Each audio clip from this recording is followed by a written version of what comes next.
दुनिया का पहला कार्बन बॉर्डर टैक्स, जिसे कार्बन बॉर्डर एडजस्टमेंट मैकेनिज्म कहा जा रहा है, लागू कर दिया गया है। इसे यूरोपीय यूनियन द्वारा लागू किया गया है। इसका उद्देश्य क्या है, यह किन उत्पादों पर लागू होगा और भारत पर इसका क्या असर पड़ने वाला है, आज के सेशन में हम इन्हीं विषयों पर चर्चा करेंगे। सबसे पहले आगे बढ़ने से पहले आपके लिए एक महत्वपूर्ण सूचना है। सूचना ये है कि अगर आप घर बैठे यूपीएससी की प्रिपरेशन करना चाहते हैं तो दृष्टि लेकर आया है एक बहुत ही शानदार कोर्स जिसका नाम है studio GS foundation live online course. इसमें आपको जनरल स्टडीज के सारे विषय, 2 साल की करंट अफेयर की क्लासेस का एक्सेस, दृष्टि की मैगजीन 24 महीने तक, ये सब मिलने वाला है मात्र 24,999 रुपए में। इतनी कम कीमत पर आपको यूपीएससी की प्रिपरेशन के लगभग सारे इंपॉर्टेंट मटेरियल, कुछ प्रिंटेड बुकलेट्स भी मिलने वाली हैं। ये ध्यान रखें कि ये कोर्स आपको तीनों मोड में मिलेगा, हिंदी, इंग्लिश और इंग्लिश।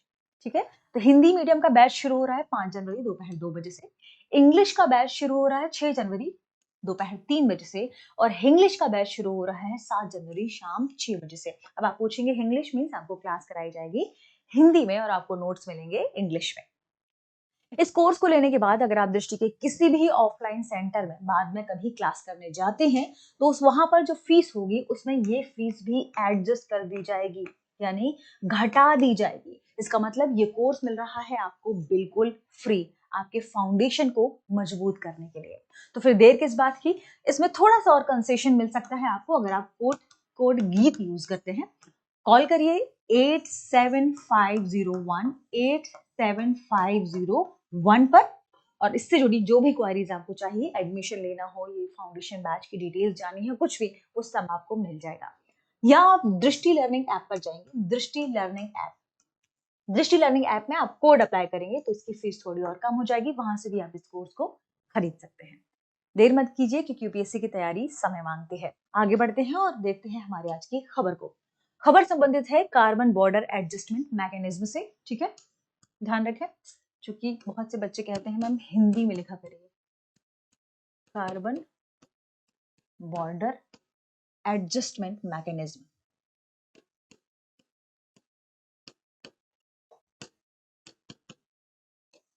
Adjustment mechanism. ठीक है, ये क्या है? ये यूरोपियन यूनियन द्वारा लागू किया गया है। ठीक है, यूरोपीय यूनियन, इसका उद्देश्य क्या है, यानी यूरोपियन यूनियन ने इसे क्यों लाने की बात कही है। इसे 1 जनवरी 2026 से लागू किया जाएगा। फिलहाल अभी पॉलिसी मेकिंग के लेवल पर और कुछ निर्णय लिए जा रहे हैं, कैसे तैयार किया जाएगा इस पर अभी काम किया जा रहा है। इसका उद्देश्य है कि जो यूरोप में घरेलू वस्तुओं का निर्माण है उसे प्रोत्साहित किया जा सके, क्योंकि यूरोप में जो उद्योग हैं, घरेलू वस्तुओं का जो निर्माण हो रहा है वो वहां के लोगों को महंगा पड़ रहा है, जबकि दूसरे देशों से जो आयात है वो वहां ज्यादा सस्ता पड़ता है। तो यूरोप ने कहा है कि पर्यावरणीय चिंताओं को ध्यान में रखते हुए हमने जितने मानकों को फॉलो किया है, हम उतना ही कार्बन टैक्स लगाएंगे दूसरे देश पर जहां से वो वस्तुएं खरीदने पर वहां पर नियमों का पालन नहीं किया गया है या पर्यावरणीय मानकों पर वो देश काम नहीं कर रहे हैं इस लेवल पर, जैसे उन्होंने कार्बन टैक्स की संज्ञा दी है। तो ये चूंकि दूसरे देशों की वस्तुओं पर लगने वाला है, बॉर्डर पर लगने वाला है, इसलिए क्या कहा जा रहा है, ये कार्बन बॉर्डर टैक्स। ठीक है, कार्बन बॉर्डर एडजस्टमेंट मैकेनिज्म के रूप में इसे देखा जा रहा है।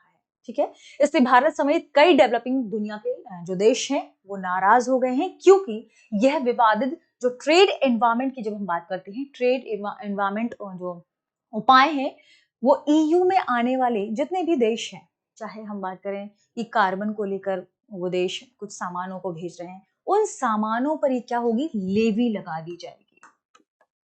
ठीक है, उन सामानों पर आप समझिए कि कार्बन टैक्स लगा दिया जाएगा, तो वो सामान जो दूसरे देश यूरोप में भेज रहे हैं महंगे हो जाएंगे। माना जा रहा है कि भारत के कई ऐसे सेक्टर हैं जिन पर इसका असर पड़ेगा, खासतौर पर एल्यूमिनियम, लोहा और स्टील पर। तो 15 से 22% तक ये भारत में चीजें महंगी हो सकती हैं। तो इंडिया की जब हम बात करते हैं, इंडिया यूरोप को क्या क्या भेजता है, निर्यात करता है, भारत से क्या क्या एक्सपोर्ट होता है, तो ईयू को एल्यूमिनियम, लोहा और स्टील भारत भेजता है, एल्यूमिनियम, आयरन और स्टील। ठीक है, स्टील, भारत भेजता है और इस पर अनुमान लगाया जा रहा है कि लगभग भारत को ये चीजें 15 से 22% तक महंगी होने वाली है। किन पर टैक्स लगेगा? मतलब और भी देश भेजते हैं, विकासशील देश है जो यूरोप भेजते हैं, तो CBAM की जब हम बात करते हैं, कार्बन बॉर्डर एडजस्टमेंट मैकेनिज्म की बात करते हैं, ये पावर सेक्टर और एनर्जी सेक्टर पर खास तौर पर लगने वाला है।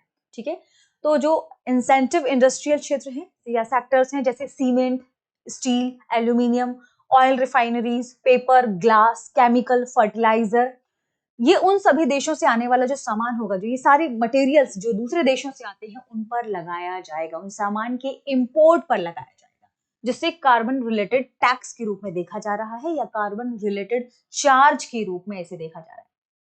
ठीक है, तो जिनके भी एनवायरमेंट जो एम्बिशन है, रेगुलेशन है, वो EU से कम है, ध्यान रखें, इन सभी मटेरियल की बात कर रहे हैं हम, जिन मटेरियल का मैंने नाम लिया, इन सभी मटेरियल में जितने भी देश EU से कम एनवायरमेंट एमिशन या रेगुलेशन रखते हैं उन पर ये लगाया जाएगा। इससे असर क्या हो रहा है, विभिन्न देश क्या कह रहे हैं, थोड़ा सा, क्योंकि आप कहते हैं मैम लिख कर भी ले आइए, तो हमने सब डिस्कस कर लिया, आपके पास लिखा हुआ है, आप इसे इसका स्क्रीनशॉट ले सकते हैं। जैसे कार्बन बॉर्डर एडजस्टमेंट मैकेनिज्म की जरूरत क्यों पड़ी? क्योंकि EU में फैक्ट्रियों पर कड़ा कार्बन टैक्स, सख्त पर्यावरण नियम लागू होते हैं, तो वहां पर जो चीजें बनती है वो क्या हो गई, महंगी हो गई, अन्य देशों की तुलना में। ठीक है, महंगी हो गई। अब समस्या क्या है कि अगर EU की कंपनियां महंगा साफ उत्पादन करती हैं और दूसरे देश सस्ता लेकिन ज्यादा प्रदूषण वाला सामान बेचते हैं, तो EU के जो उद्योग हैं उनको नुकसान होने वाला है, नुकसान हो जाएगा, नुकसान पहुंचेगा। इससे ये कार्बन लीकेज के रूप में से देखा जा रहा है। तो समाधान के रूप में इन्होंने क्या ढूंढा? CBAM, carbon border adjustment mechanism. अब पूरा विवाद आता है सामने जब दूसरे देश जो विकासशील देश है उन पर ये लागू किया जाता है, तो उसे लेकर भी कुछ बात सामने आई। जैसे अंकटाड, आपने नाम सुना होगा, ठीक है, थोड़ा सा हमसे समझ लेते हैं। अब आप यहां पूछेंगे कि ये क्या है?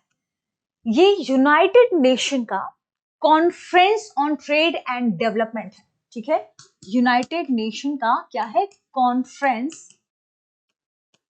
On trade and development.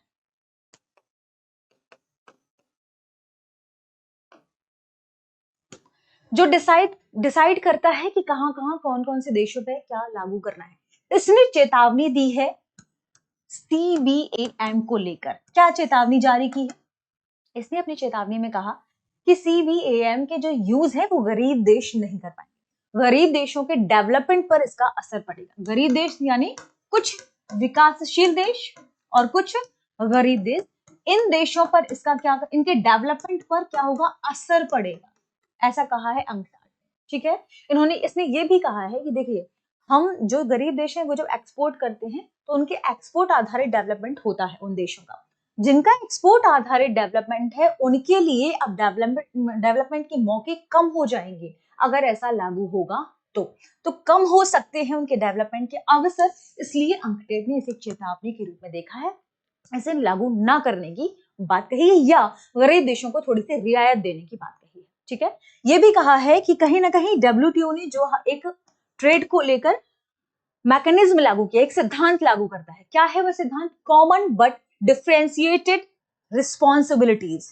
Common but differentiated responsibilities, ये क्या है? कॉमन बट डिफरेंशिएटेड रिस्पॉन्सिबिलिटी ये कहता है कि जो देश डेवलप्ड हो चुके हैं, जिनके पास इतना सक्षम हो गया है अब सारे पैमाने, वो थोड़ा सा गरीब देशों को रियायत दे सकते हैं।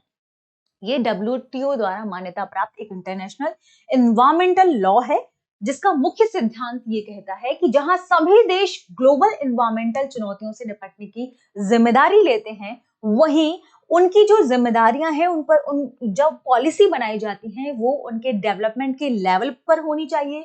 उनके डेवलपमेंट के लेवल के साथ साथ एनवायरमेंटल उनके डिग्रेडेशन, या आप कह सकते हैं कि डिग्रेडेशन को लेकर उन्होंने क्या पॉलिसी बनाई है, पुराने उनके योगदान क्या रहे हैं एनवायरमेंट डिग्रेडेशन को लेकर, उन्होंने क्या जवाबदेही तय की है पिछले वर्षों में, इन सभी को ध्यान में रखते हुए किया जाना चाहिए, क्षमता के हिसाब से किया जाना चाहिए। हर देश की पिछले विगत वर्षों में क्या क्षमता रही है, उन्होंने क्या योगदान दिए हैं, पुराने उनकी जवाबदेही क्या रही है, सबको ध्यान में रखकर किया जाना चाहिए। इसी तौर पर यानी क्या, ये WTO का एक सिद्धांत है जिसे ग्लोबल या एनवायरमेंटल सिद्धांत के रूप में देखा जाता है, या आप कह सकते हैं कि इंटरनेशनल एनवायरमेंटल लॉ के रूप में देखा जाता है। ये क्या है? एक इंटरनेशनल एनवायरमेंटल लॉ, ठीक है, जिसे हम कहते हैं CBDR, common but differentiated responsibilities. तो विभिन्न देशों पर जो असर पड़ने वाला है हमने वो देखा, मुख्य बिंदुओं को देखा। अब आज के प्रश्न को देखते हैं। प्रश्न है, आप चूंकि स्क्रीनशॉट ले लीजिएगा, इस पर हमने चर्चा पहले भी की है। भारत के लिए दिक्कत या समस्या वाली बात है, दो आपको मैकेनिज्म पढ़ना है। क्या? लास्ट फर्नेस और दूसरा आर्क फर्नेस। ये क्या है लास्ट फर्नेस और आर्क फर्नेस? ब्लास्ट की जब हम बात करते हैं, ब्लास्ट है, ठीक है। ब्लास्ट फर्नेस मतलब कि जो देश कोयले से स्टील का उत्पादन करते हैं, ठीक है, तो कोयले से स्टील का उत्पादन यानी वहां प्रदूषण ज्यादा होगा, है ना। भारत में सबसे ज्यादा इसका इस्तेमाल किया जाता है, यहाँ पर बहुत ज्यादा प्रदूषण होता है। जबकि हम यूरोपियन देशों की बात करें तो वहां पर इलेक्ट्रिक आर्क फर्नेस का इस्तेमाल होता है। तो स्टील स्क्रैप से उत्पादन किया जाता है वहां पर चीजों का, उद्योगों में, ठीक है। वहां पर इससे कम प्रदूषण होता है, जिसकी वजह से अगर CBAM लागू होता है तो फायदा होगा यूरोपियन देशों को, जबकि जो विकासशील देश हैं, भारत जैसे देश हैं, इनको इस पर नकारात्मक प्रभाव देखने को मिलेगा। तो ये दो फैक्टर थे, हो सकता है एग्जाम में पूछ लिया जाए, दोनों फैक्टर को अलग अलग आपके लिए जानना जरूरी था, इसलिए थोड़ा सा हमने से पढ़ लिया। ध्यान रखिएगा, अगर आप जानना चाहें तो स्क्रीनशॉट ले सकते हैं। प्रश्न है, CBAM का मुख्य उद्देश्य क्या है? ऑप्शन ए आयात बढ़ाना, ऑप्शन बी कार्बन लीकेज रोकना, ऑप्शन सी मुक्त व्यापार बढ़ाना, ऑप्शन डी विकासशील देशों की मदद। इस प्रश्न का सही जवाब आपको कमेंट सेक्शन में देना है। मिलते हैं अगले वीडियो में, शुक्रिया। अब एग्जाम की तैयारी को और बेहतर करने के लिए हमारे चैनल को लाइक, शेयर और सब्सक्राइब करना ना भूलें।